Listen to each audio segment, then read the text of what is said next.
happen fairly soon. But this one is official now. Dharmesh, you kick us off, and then Mark, you can chip in on this as well. Noni Madueke to Arsenal is done. And it's always... We've been talking about this for a few days now, haven't we? We have, and it's no surprise. Arsenal announced this at 5 o'clock this afternoon, that Noni Madueke from Chelsea has arrived. He's signed a long-term contract. We understand that contract is 5 years. Just a reminder of that deal, it's in total worth £52 million. So Arsenal will pay Chelsea £48.5 million in an initial payment or a fixed fee, plus a further £3.5 million in performance-related add-ons. He was at Chelsea for 2.5 seasons. Chelsea bought him from PSV Eindhoven for £29 million. So if he was to fulfil all of these conditions, Chelsea would make around £23 million on the Noni Madueke deal. Now, just an interesting point moving forward, Arsenal fly out to Asia tomorrow for their pre-season tour. Noni Madueke, we are told, will not be part of that squad. That's because at the end of the season, of course, he was still with Chelsea and he played a part in their FIFA Club World Cup. So hence he's been given a little bit of extra time off before he rejoins the Arsenal squad, we think in early August. Just on the deal itself, this is another example of the moves that the new sporting director, Andrea Berta, is making.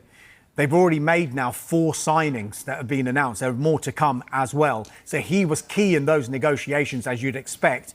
And also key in the negotiations was Mikel Arteta, in particular with the talks he had with the player to convince the player, this is where I see you, this is where I want you to be. So Noni Madueke officially now an Arsenal player.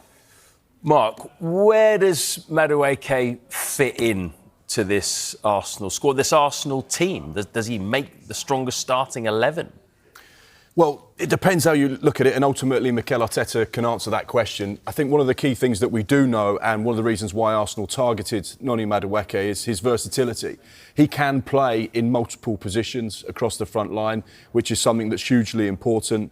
Andrea Berta, the sporting director, has been a big fan of his for some time as well, and he was a driving force in getting the deal over the line. We also know that Noni Madueke is that sort of right-sided player with a left foot. So whilst Bukayo Saka was injured for a chunk of last season, Arsenal lost that spark that he brought to the side, and therefore they brought someone in who can essentially play, but also provide that little bit of something different if Bukayo Saka were to get injured for the forthcoming season.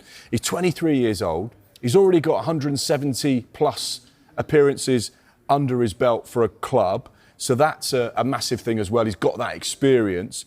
He had 27 starts in the Premier League for Chelsea last season as well. So he understands the level. He knows what the Premier League's all about.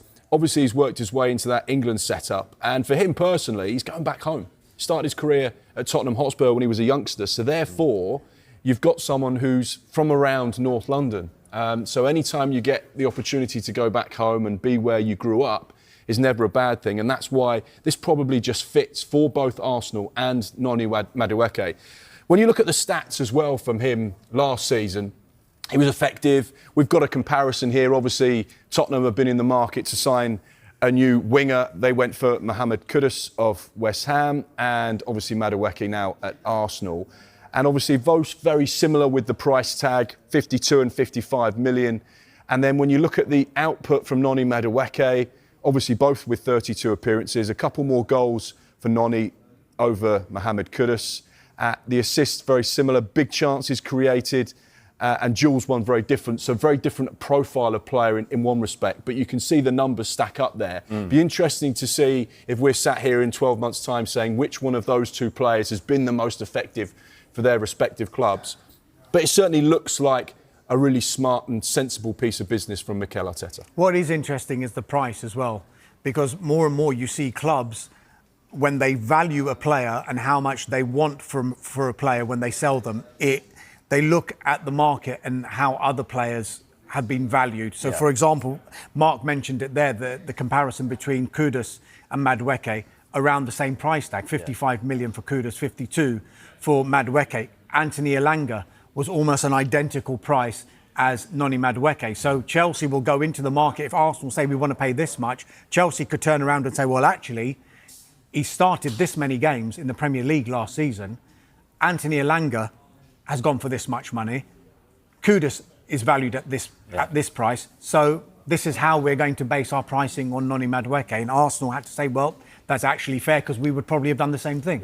Yeah. And it means that we, at the end of the season, or the end of their time there, we can compare them quite accurately, because they're all going for roughly the same kind of money.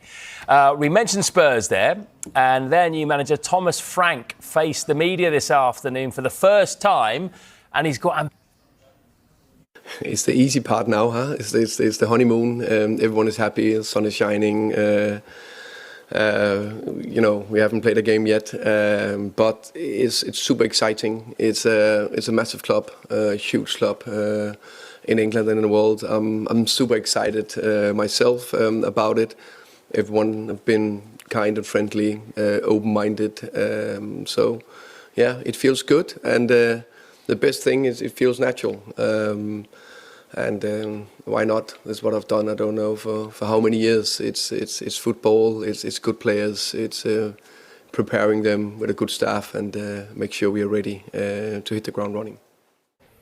I'm sure Spurs fans are very excited for this new era, and they would have been excited a few days ago as well, because Kudus was through the door, and then everyone thought Morgan Gibbs-White is coming as well. Spurs are being really active really early in the transfer window. And then that just seems to have ground to a halt. What's happening with Gibbs-White?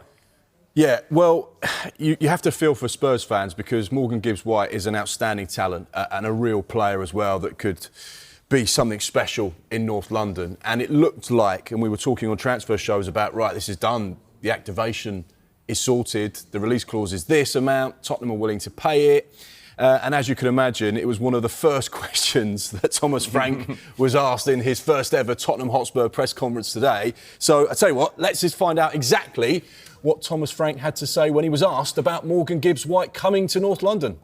I'll not speak about players that is not mine. I think I'm doing two exceptions, and they're getting older. Is Ronaldo and Messi. The rest, I'll just speak about the players who's inside and in the squad of Tottenham.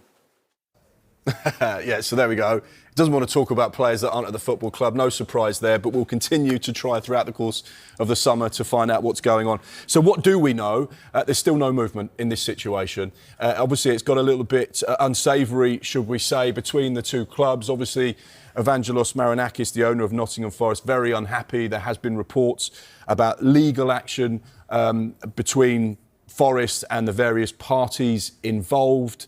You'd imagine that this one may take some time if it were to be reignited. Obviously, there's not an ideal situation there at all. Just a couple of other lines to update you on. Obviously, there has been reports today that Spurs are interested in Bournemouth defender Ilya Zabani. However, I don't think that's something that would progress based on the information we have this evening. And it's important to point out as well that Thomas Frank, Tottenham, have spent over £100 million already in this window. If they were to get Morgan Gibbs-White, that would take it to 160 million. Of course, Kevin Danso, Matthijs Tel, Mohamed Kudus, who we've been speaking about, and Kota Takai as well. So their investment already to this point has been significant. A lot of clubs' investment has been significant. Clubs are putting their hands in their pockets so far in this window. Plenty on the way from us. We're going to talk